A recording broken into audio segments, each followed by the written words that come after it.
Dans cette vidéo, nous allons voir comment l'on peut exploiter le tableau de variation d'une fonction. Notamment comment déterminer des extrémas, donc un maximum ou un minimum, comment montrer une inégalité ou encore comment étudier la position relative de deux courbes. Nous allons commencer par voir la notion d'extréma, de majorant, de minorant, d'encadrement. Quelques définitions. Si une fonction f est telle que f de x est inférieur, est compris entre g de x et h de x pour tout x appartenant à un intervalle i, on dira que la fonction f est encadrée par les fonctions g et h sur cet intervalle i. Si f de x est juste inférieur ou égal à m, avec m un nombre réel, pour tout x de l'intervalle i, on dira que la fonction f est majorée par le nombre m. On peut dire aussi que m est un majorant de la fonction f sur i. Vous remarquerez que j'ai mis un majorant car il n'y a pas unicité. Inversement, si f de x est supérieur à m pour tout x appartenant à grand I, on dira que la fonction f est minorée par m, ou encore que m est un minorant de la fonction f sur cet intervalle. Si f est à la fois majorée et minorée par sur un intervalle, on dira qu'elle est bornée. Et l'écriture f de x compris entre petit m et grand M est un encadrement de la fonction f sur l'intervalle i.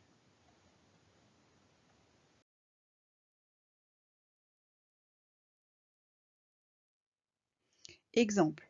On considère la fonction f dont le tableau de variation est le suivant. Donc j'ai une fonction. Et de ce tableau, qu'est-ce qu'on peut déduire? Première chose, on voit que la fonction elle est croissante jusqu'à la valeur 12, puis elle décroît, puis elle croît jusqu'à la valeur 5. Par conséquent, le maximum de la fonction, c'est 12. On dira que c'est le maximum global, puisque c'est le maximum sur l'ensemble 0 plus l'infini. Et on dira qu'il est atteint quand x vaut racine carrée de 2, puisque c'est quand x vaut racine carrée de 2 que f de x est égal à 12. Autrement dit, on peut en déduire que pour tout réel x de l'intervalle 0 plus l'infini, f de x est inférieur ou égal à 12. Donc 12, c'est aussi un majorant de f. 20 en est un autre. En effet, si f de x est inférieur à 12, alors f de x est aussi inférieur à 20, puisque 20 est supérieur à 12. Donc 20 est un autre majorant de la fonction f sur l'intervalle 0 plus l'infini. Le minimum de f, c'est 1. Il est atteint quand x est égal à 3.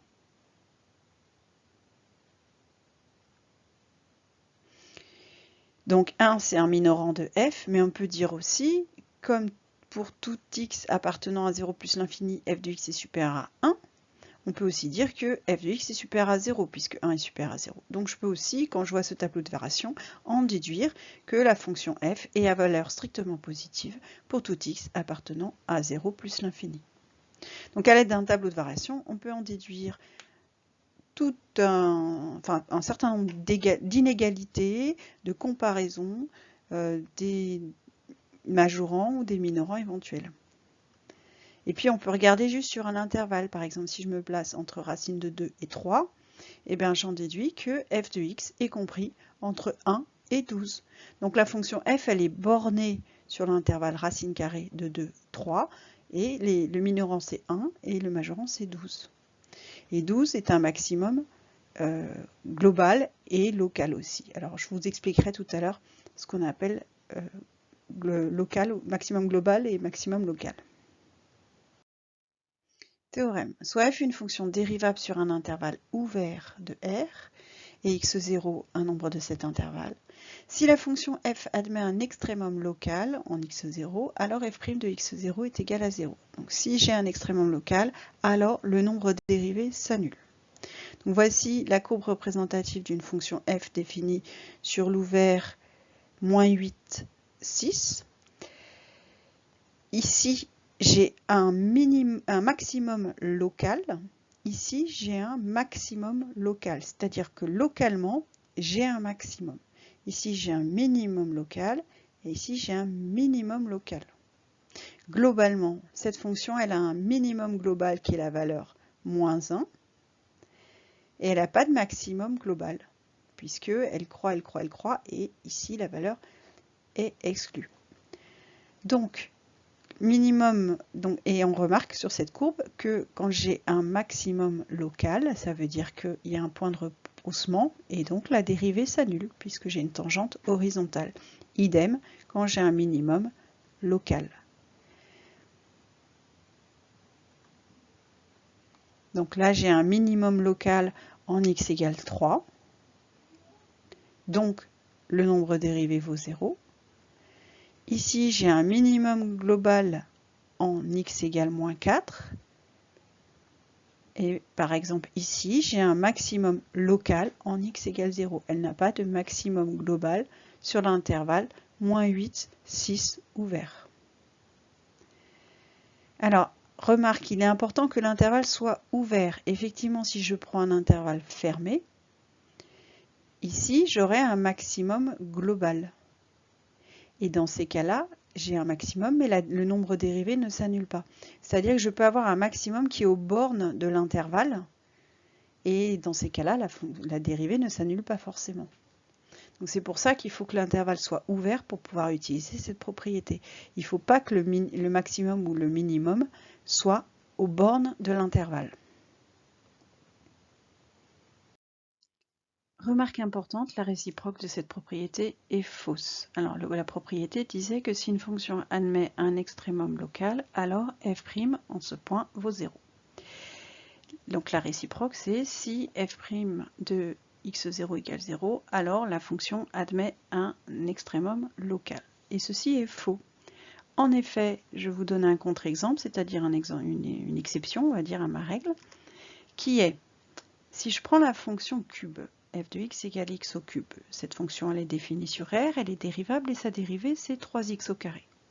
Si je remplace x par 0, j'ai f' de 0 qui est égal à 0. Donc j'ai une fonction dont le nombre dérivé en 0 vaut 0. Or, en 0, la fonction cube n'admet aucun extrémum local.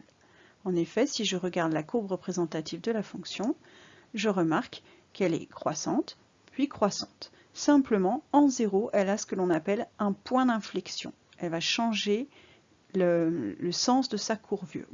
Alors vous verrez ça plus tard. Elle va passer de concave à convexe.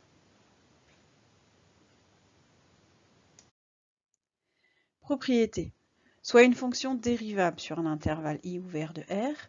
Si f' s'annule et change de signe, alors f de x0 est un extrémum local pour f, c'est-à-dire soit un minimum, soit un maximum. Donc pour déterminer si j'ai un extrémum local, il faut non seulement que ma dérivée s'annule, mais il faut qu'elle change de signe. Si j'ai une fonction dérivée qui est positive puis négative, la fonction va être croissante puis décroissante. Dans ces cas-là, la fonction f va admettre un maximum local. Si au contraire j'ai une dérivée qui est négative puis positive, ma fonction f va être décroissante puis croissante, et dans ces cas-là, ma fonction f va admettre un minimum local. Donc pour déterminer des extrémas locaux, il faut non seulement que le nombre dérivé, la fonction dérivée s'annule, mais qu'elle change de signe au voisinage de ce nombre. Exemple d'utilisation. Trouver les extrémas locaux de la fonction f définie par f de x égale x au cube moins 3x plus 1. Donc, pour trouver les extrémas locaux, je vais regarder si sa fonction dérivée s'annule et si elle change de signe. Donc, je vais commencer par déterminer la fonction dérivée. Donc, f' de x, c'est dérivée de x au cube, ça fait 3x au carré, moins 3 fois dérivée de x, ça fait 1. Donc f' de x, c'est 3x au carré moins 3. Il faut que j'étudie quand est-ce que cette fonction s'annule. Je remarque que 3x au carré moins 3, c'est 3 fois x au carré moins 1. Et j'utilise une identité remarquable qui me dit que x au carré moins 1, c'est égal à x moins 1 fois x plus 1. Sinon, si je ne l'ai pas vu, je peux toujours calculer le discriminant de cette fonction polynôme du second degré et déterminer les deux racines. Ou encore dire que 1 est racine évidente ou moins 1 est racine évidente. Bref, je détermine les deux racines. Et donc, je vais en déduire que la fonction f' s'annule quand x vaut 1 ou quand x vaut moins 1. Ensuite, comme c'est une fonction polynôme du second degré, j'étudie le signe du trinôme. Donc j'ai a qui vaut 3, qui est positif. Donc c'est du signe de a à l'extérieur des racines. Donc j'ai moins 1, j'ai 1, et ça fait plus, moins, plus. Donc je remarque que au voisinage de moins 1, la dérivée s'annule et change de signe. Elle passe de plus à moins. Donc la fonction f admet un maximum local. Au voisinage de 1, f' de x vaut 0 et elle change de signe puisqu'elle passe de moins à plus. Donc la fonction f admet un minimum local en x égale 1. Donc ce qui me donne f admet un maximum local en x égale moins 1 et un minimum local en x égale 1. Voici la courbe représentative de la fonction. Je vois ici, j'ai un maximum local et un minimum local. Globalement, ce ne sont pas des extrémums globaux, puisque on voit que cette valeur-là, en x égale 1, n'est pas le minimum de la fonction sur R tout entier.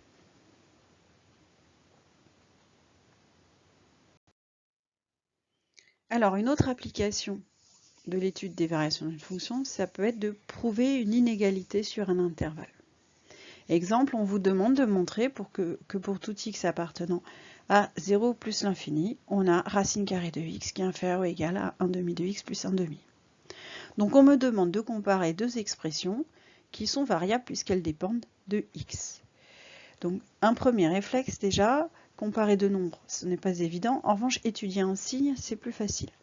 Donc on peut utiliser la propriété suivante. Quand on doit montrer qu'une expression grand A est inférieure à une expression grand B, si ce n'est pas évident, si ce n'est pas trivial, on peut montrer que la différence A moins B est négative.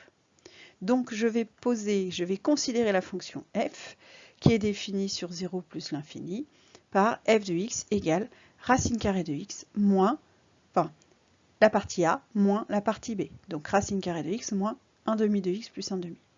Ce qui me donne, quand j'enlève la parenthèse, racine carrée de x moins 1 demi de x moins 1 demi. Et je vais donc devoir étudier le signe de cette fonction sur l'intervalle ouvert 0 plus l'infini.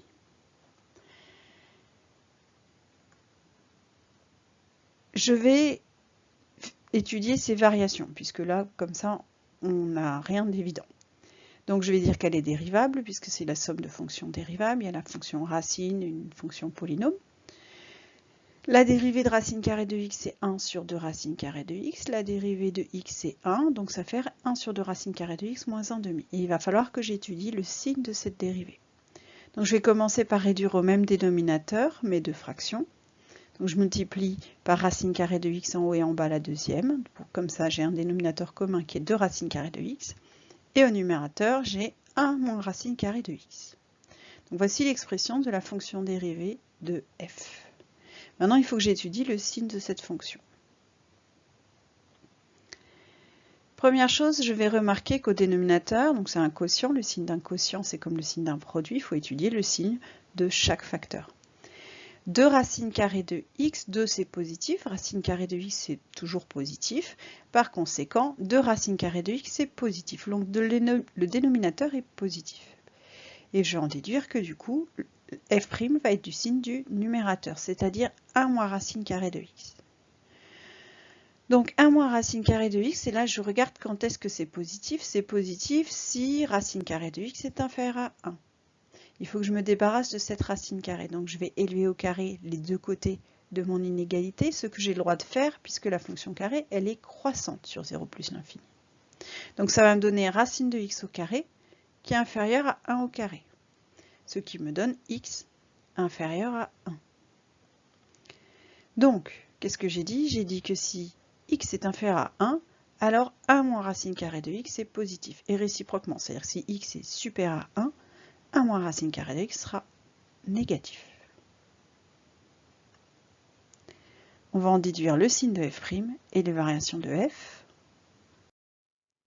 Donc on détermine le tableau de variation. f' de x est positive quand x est inférieur à 1, puisque c'est du signe, on a vu tout à l'heure, de racine de x moins 1.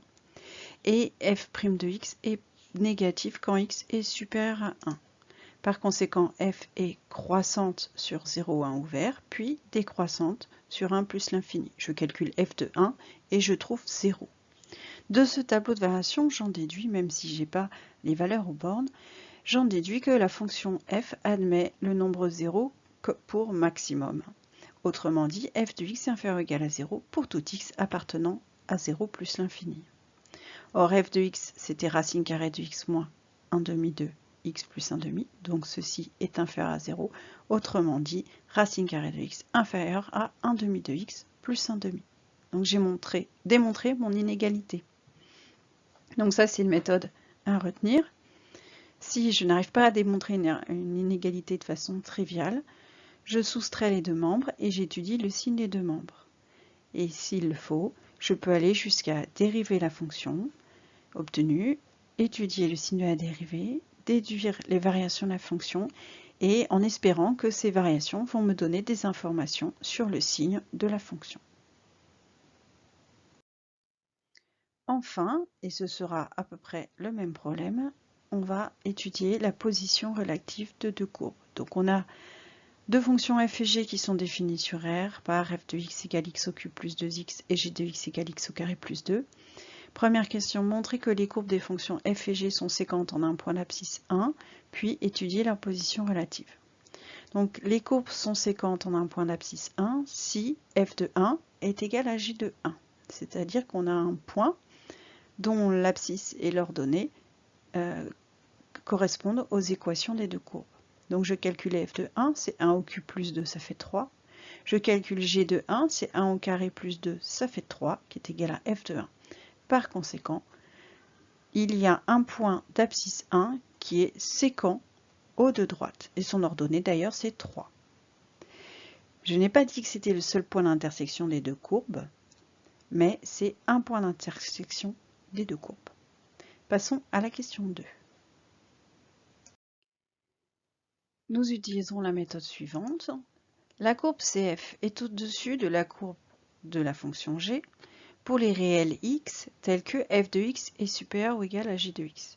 Donc dire que la courbe représentative de f est au-dessus de celle de g revient à chercher les solutions de l'inéquation f de x supérieur à g de x. Idem, CF est en dessous de CG quand f de x est inférieur à g de x. Et les deux courbes sont séquentes si pour un réel x tel que f de x est égal à g de x. Donc, je vais poser la fonction h définie par h de x égale f de x moins g de x, comme j'avais fait dans l'application précédente. Donc f c'est x au cube plus 2x, g de x c'est x au carré plus 2, donc je mets bien les parenthèses. Quand j'enlève la parenthèse, j'oublie pas qu'elle est précédée d'un signe moins, donc je multiplie par moins 1 tous les membres de la parenthèse. Ça fait x au cube plus 2x moins x au carré moins 2, ce qui, quand je range les puissances dans l'ordre décroissant, me donne x au cube moins x au carré plus 2x moins 2. Voici la fonction h et il faut que j'étudie le signe de cette fonction. Alors c'est une fonction polynôme du troisième degré, donc je ne sais pas étudier son signe, donc je vais voir si je peux étudier ses variations et si à l'aide des variations je ne vais pas pouvoir déterminer son signe. H est dérivable sur R comme somme de fonctions dérivables et sa dérivée c'est dérivée de x au cube c'est 3x au carré, dérivée de x au carré c'est 2x et dérivée de 2x c'est 2 fois 1 c'est-à-dire 2. Donc voici sa fonction dérivée.